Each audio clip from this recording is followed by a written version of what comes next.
In this video, we're looking at the product rule for derivatives. Let f and g be differentiable functions.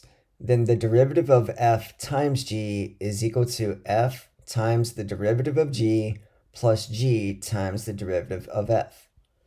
For example, f of x equals x times e to the x, f prime of x using the product rule.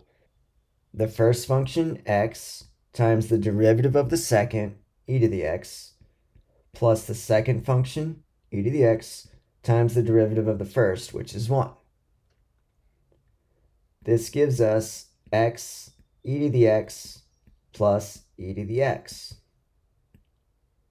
Or if we wanted to, we could rewrite that and factor out e to the x. So we have e to the x times x plus 1. So here we're finding f prime using the product rule. First, copy the first function times derivative of the second. The derivative of the second is negative 4x to the negative fifth minus 2x to the negative third. Again, that's first times derivative of the second plus second. We need to copy the second function times the derivative of the first function, 3x squared minus 2. From here, we'll go through and clean this up, distribute. Negative 4x to the negative 2 minus 2x to the 0 plus 8x to the negative 4 plus 4x to the negative 2.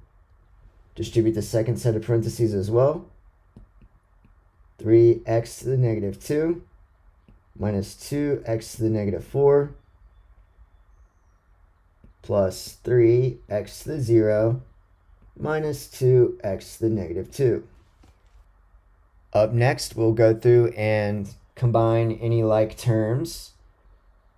Notice we have a negative 2 power here, negative 2 power, negative 2 power, negative 2 power. So 4 plus 4 cancels. Then we're left with 3 minus 2. That is 1x to the negative 2. Then we have x to the 0. Negative 2 plus 3 is 1x to the 0. And we also have x to the negative 4. That will be 6x to the negative 4. So now we can go through and simplify those negative exponents.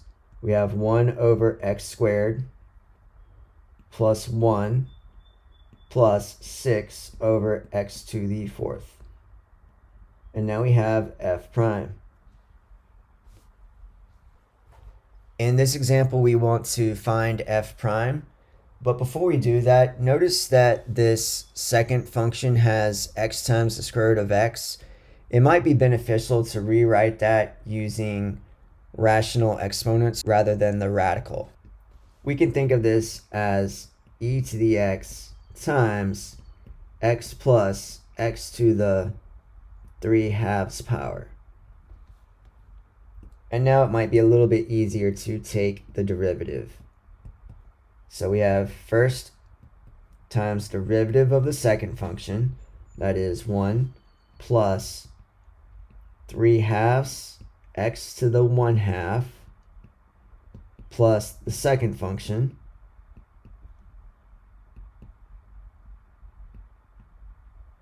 times derivative of the first. From here, we can go through and simplify.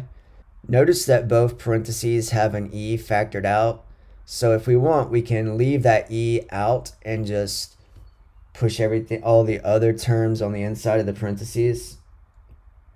So we have e to the x, 1 plus 3 squared x to the 1/2 plus x to the 3/2.